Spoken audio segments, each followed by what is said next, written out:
ação coletiva do Conhecimentos em Ação, que foi a tarefa que eu passei, tá? Para vocês fazerem em casa.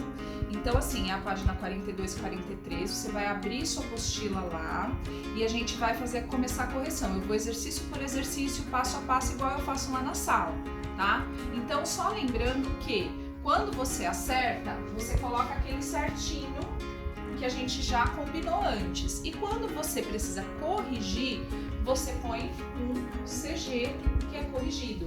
Isso é muito importante, porque agora você ainda vai ter a vantagem de ver o vídeo quantas vezes você precisar para fazer a correção. Então, coloca a sua apostila direitinho em ordem para não ter nada errado aí, tá bom? Olha só, então o exercício 1, ele pede o seguinte, ele tem um textinho que eu vou ler para vocês, e aí ele pede para a gente passar os números que estão escritos com palavras desse textinho para o exercício com números. Então ele diz assim: o mundo hoje tem aproximadamente 7 bilhões de habitantes. Desse total, mais de 2 bilhões são crianças. A metade delas vivem em cidades médias e grandes. Então escreva com números. A população mundial. Então ali está escrito, ó, a população mundial tem aproximadamente 7 bilhões de habitantes. Então nós vamos escrever 7 bilhões de habitantes. Olha aqui o bilhões. O bilhões, ele tem 4 classes. A classe das unidades, a classe dos milhares, a classe dos milhões e a classe dos bilhões, tá? Então, você é um número que tem 4 classes, lembrando que classe é a junção de 3 ordens, né? Cada classe, 1, 2, 3, fim, tá? É um ponto, representa uma classe. E ele tem 10 ordens, porque ele tem 10 posições aí que ele ocupa no quadro numérico. População de crianças no mundo, tá escrito lá também. Desse total, mais de 2 bilhões são crianças. Também é um número de 4 classes e 10 ordens, tá? E aí, o outro, C, ele diz assim: a população de crianças do mundo que vivem em cidades médias e grandes. Aí no texto ele está falando o seguinte: a metade delas vivem em cidades médias e grandes. A metade de quem? A metade das crianças. Então, qual é a metade de 2 bilhões? 1 bilhão.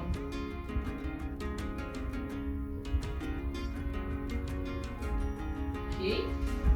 E por último, ele está pedindo pra gente escrever quantas ordens há no número 7 bilhões. Então a gente vai lá e vai contar.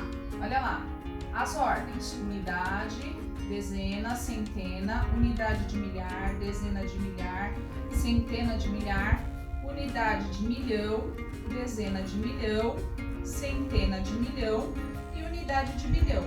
E aí você tem 1, 2, 3, 4, 5, 6, 7, 8, 9, 10 ordens.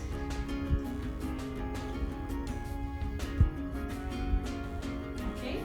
Essa é a resposta. Oi? Agora a gente vai passar para o exercício 2, tá? Que é um exercício bem tranquilo, é um exercício que a gente já faz bastante em sala de aula. Então, ó, ele diz assim: escreva os números do texto a seguir com palavras. Antes a gente escreveu, a gente tinha com números, a gente tinha com palavras, a gente passou para os números. Agora a gente vai fazer o contrário. Do total de 132 milhões de crianças nascidas no mundo a cada ano, 53 milhões não são registradas. No Brasil, todos os anos, 800 mil crianças não possuem certidão de nascimento. Então esse é um exercício bem simples, eu já coloquei aqui a resposta, só para vocês acompanharem. Então, 132 milhões. Por que milhões? Olha a classe das unidades, classe dos milhares, classe dos milhões, tá? Então, ele está na centena, dezena e unidade de milhões. Então, 132 milhões. Depois, 53 milhões, classe das unidades, dos milhares e dos milhões.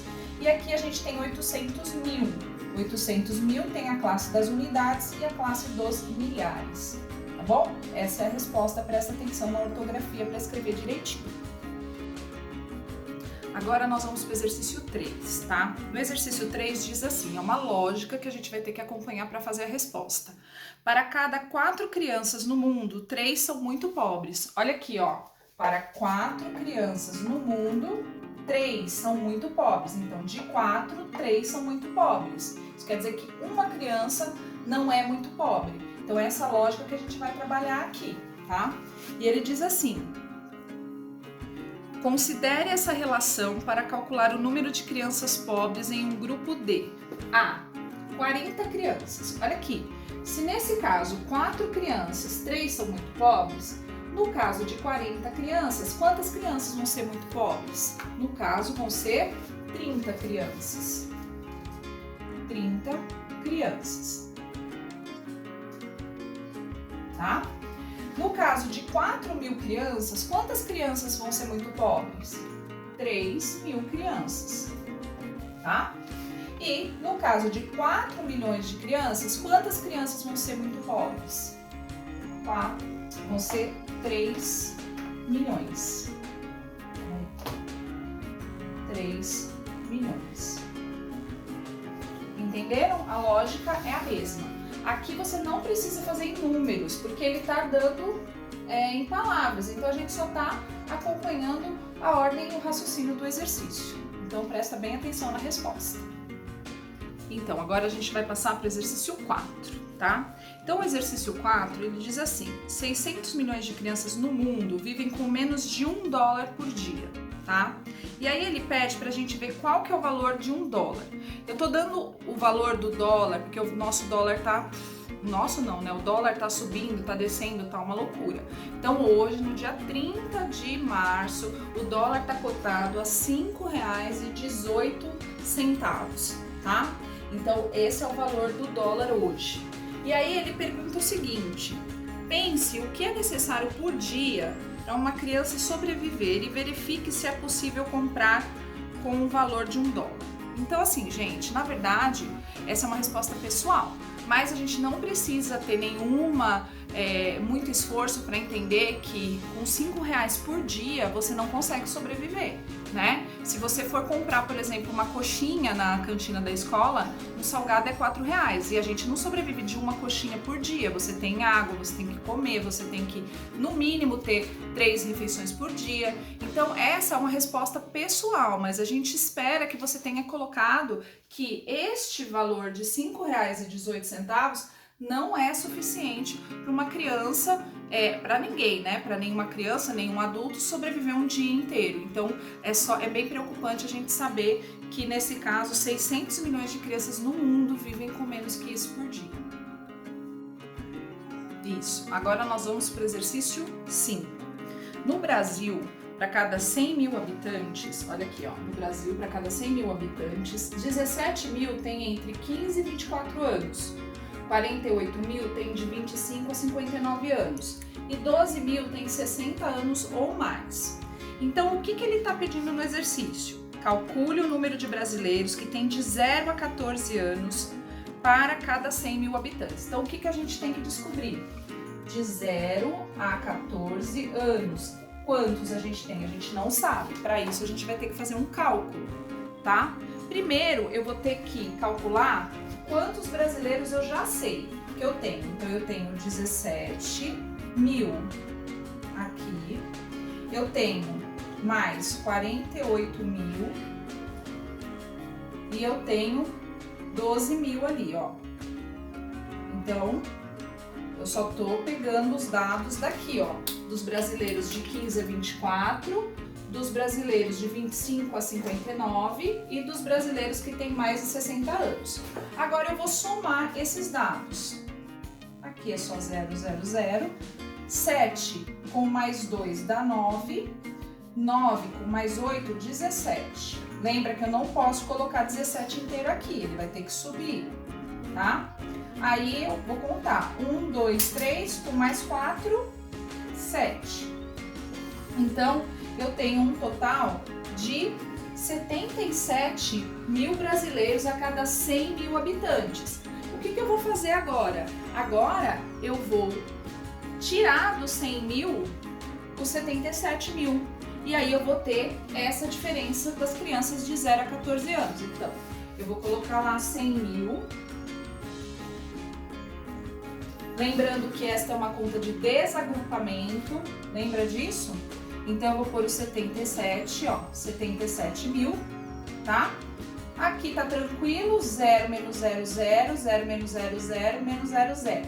Só que aqui, olha, o 7, o que acontece com o 7? O 7 é maior que o 0. Então, o que vai acontecer? Eu vou ter que desagrupar as minhas outras ordens. Só que a minha ordem mais próxima, que é a dezena de milhar, ela não tem.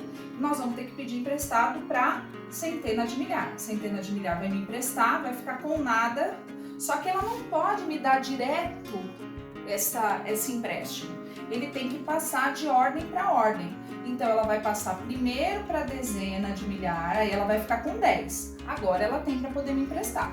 Ela desagrupa, fica com 9 e me empresta 1. Agora, eu fiquei com 10. Aí, sim, eu posso tirar. Como eu não tenho que emprestar para mais ninguém, eu vou ficar com meus 10 ali. 7 para chegar no 10. 7, 8, 9, 10. 3. E aqui, 9 tira 2, tira 7, a gente vai ficar com 2. Então, o total de 0 a 14 anos são 23 mil brasileiros a cada 100 mil, tá bom? Então, agora a gente vai passar para o exercício 6. Giovanni foi a um parque de diversões e viu que a altura mínima para ir à montanha-russa era de 130 centímetros. Na época, ele mediu 1,35 m. Giovanni pode entrar na montanha-russa? Olha só, nesse caso aqui, a gente tem duas medidas diferentes. Você tem a altura do Giovanni em metro e você tem a altura do brinquedo em centímetro. Então, a gente tem que transformar o metro em centímetro para a gente poder saber se o Giovanni pode ou não. É lógico que vocês já sabem, já sacaram, né, que 1 metro é igual a 100 centímetros, mais os 35 centímetros que ele já tinha, eu tenho um total de 135 centímetros. Logo, isso me dá uma margem de 5 centímetros a mais que o Giovanni tem para poder ir ao brinquedo. Então, a resposta é que sim, ele pode ir para o brinquedo, tá? Sim, pois tem 5 centímetros a mais que o permitido.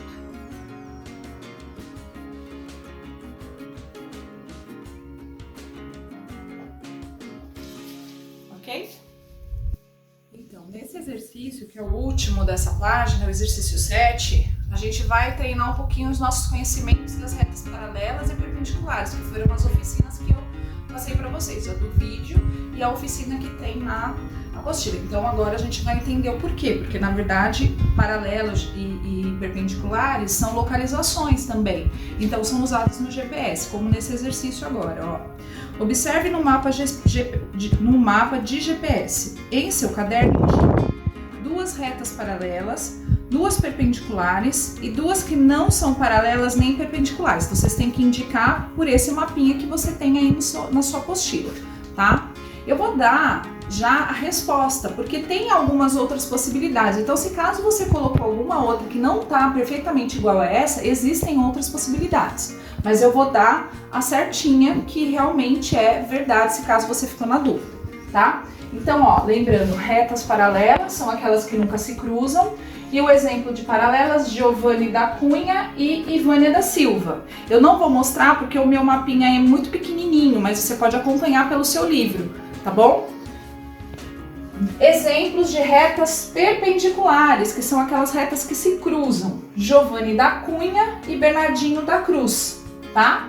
E aí ele pede um exemplo de retas que não são nem paralelas, nem perpendiculares, tá? E aí a Coutinho da Costa e a Bernardinho da Cruz é o exemplo. Mas tem outras possibilidades, então se você colocou outra, de repente o seu também tá certo. Então quando eu pegar de volta a apostila, a gente vai conversar e vai rever tudo isso, tá bom? Fiquem com Deus, aproveitem a correção e façam tudo bem certinho, tá bom? Eu tô com saudade de vocês, um beijo a todos.